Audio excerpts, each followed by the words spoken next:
Due to the short length of Lost Constellation and the importance of the story, I'll only be showing a brief amount of actual gameplay, but I'll be sure to give you plenty of info. I want to strongly encourage anybody who's interested in this game to play it through as blind as possible after this video.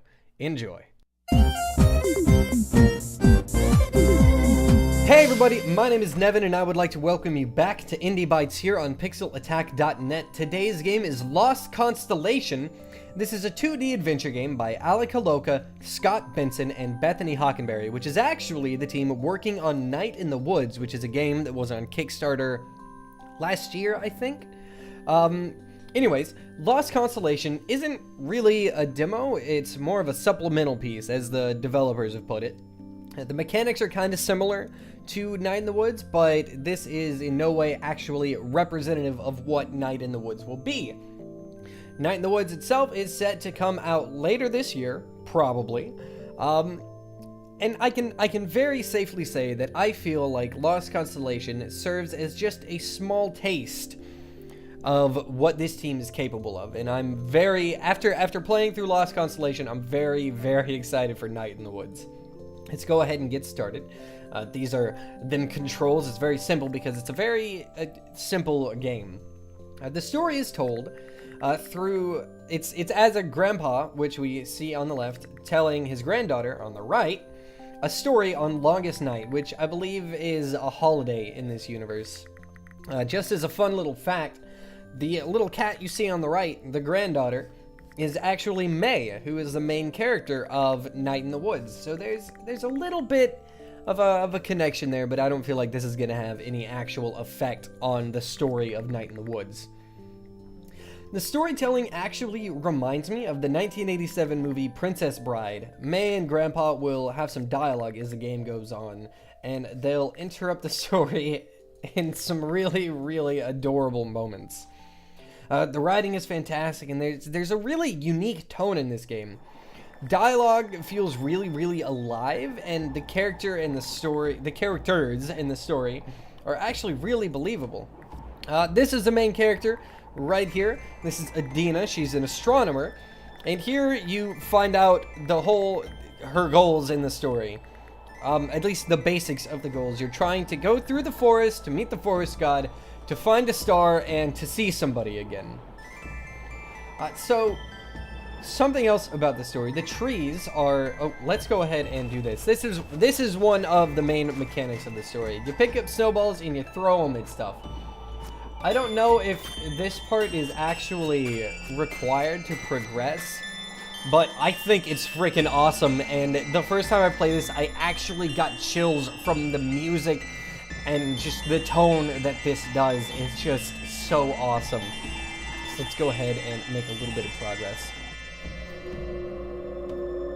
Ooh, so what I did, it cleared up some room. So every character in this game has its own quirks and its own attitude, no matter how minor the characters are. And my favorite is hands down this cat. He's an ass, and you'll see what I mean. So I'm asking the cat, do you live in this forest? And the cat says, near enough. Well, can I ask you a question? You're going to die in there tonight. Wow, that is unhelpful. Is it? And here, something you can actually... There's, like, minor dialogue trees throughout the game. I'm not sure if they actually have any consequence on the game. So let's go ahead and ask the cat where it's going. Well, the cat's going to visit his relations, but first, I'll go to church. And that sounds like your standard Longest Night. Before church, I'll hunt up a vole and eat it. And before that, I'll watch you walk into the woods to die. And before that, we'll say goodbye. Are you so sure? Purr. And here I thought that this was all going to be rhyming, but it's not. And then you say goodbye.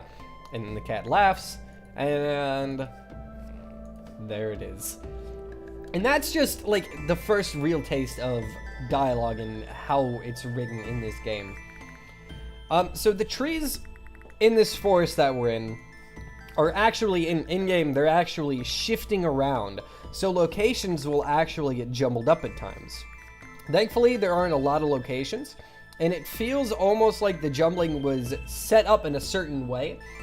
And though you do sometimes walk in a bit of a circle, you always make progress and you're always actually moving forward. And it feels like they were kind of jumbled intentionally by the developers. The gameplay itself is pretty simple. You walk through the forest and you gather stuff up. And this isn't the gathering of stuff up, but you will put together these snowmen here, and this is where the actual gameplay kind of comes out. Apart from walking around and talking to people, you come in here and you get to make a snowman. So let's go ahead and make a guy. We'll just make somebody simple. We'll give him a nice little mustache. I have to say that the rotating pieces is a little weird. You don't actually like spin around, you just move the mouse left and right, and it's a little weird. It feels kind of janky, and I think that may just be because of how, you know, they added controller support, so maybe it works better with the controller. Let's go ahead and there we go. He's a little happy guy with some teeth. Let's go ahead and put him together.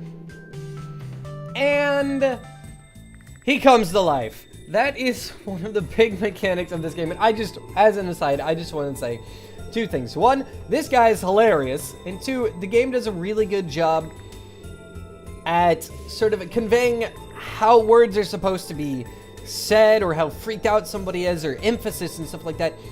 By playing with the text itself and the text boxes, I think that that's really, really awesome. So you'll actually put together a few snowmen throughout the game, and they direct you and they help you make your progress. And that's pretty much the gist of the story. There's some story and lore stuff tied to why they come to life, so I won't really detail that too much. But apart from this, like I said, it's mainly walking around and finding objects to use and putting the snowmen together. And it all drives the story together very nicely. And this is one of those Princess Bride-esque interruptions that I was telling you about. It really just serves as a cute little aside to build the character of May and Grandpa a little bit. And I think that it's really interesting because they don't really have a direct effect on the story, but it's, I don't know, it's I like it. I like it a lot. Apart from this and walking around, there is one very tense moment later on where you have to sneak a little bit to get past somebody, but it's not really, I'm not going to say much more about it, but it's very well done and it's a very tense segment. Some of the animations are a little, okay, I say some of the animations. One animation is a little weird, and this is kind of nitpicky, but if you jump, when you land, it's very snappy. So you wander around. Apart from all that, the music is just phenomenal. The music and the writing, just great. But the music has got to be what has me most excited for Night in the Woods, because the music in Lost Constellation is just phenomenal. It's all placed extremely well, and it's all got a tone. It's all got its spot, and it really amplifies what's going on in a particular scene, and it's just very well done, and I'm very, very pleased with this. Let's go ahead and toss this snowman together. I don't know what we're doing here, but we're gonna give him a radish on his head. There we go. So we picked this up earlier. We picked this little dude up earlier, and there are a few things throughout the game that you will pick up and you will use to build a snowman, and I believe that it actually changes, you know, the personality in the snowman. I think this one is set though, because it's the same one that I got on my first time through. And I didn't notice this before, but it's a piece to a Ouija board. It's a little finder thingy. So I'll go ahead and leave you with that, because anything past this is getting very into the actual story development and the realness of it. So all in all, Lost Constellation is a very touching piece with a fantastic story, and it's got really believable characters. The art's gorgeous, the music is fantastic, and it's just, all in all, it's very, very good. It's at this level of quality, and it's at this constant level of quality throughout the game, and that's got me really, really, really excited for Night in the Woods. And at the wonderful price of free, you're doing yourself a disservice if you don't go and check this one out. That's it. I would like to thank you guys for joining me once again for Indie Bytes. If you have any games that you think I should check out for Indie Bytes, feel free to leave a comment down in the comment section below. And, you know, you can also send me a tweet on Twitter. My handle is @ForkH. And that is it. I will see you guys next time. Bye! For the love of games!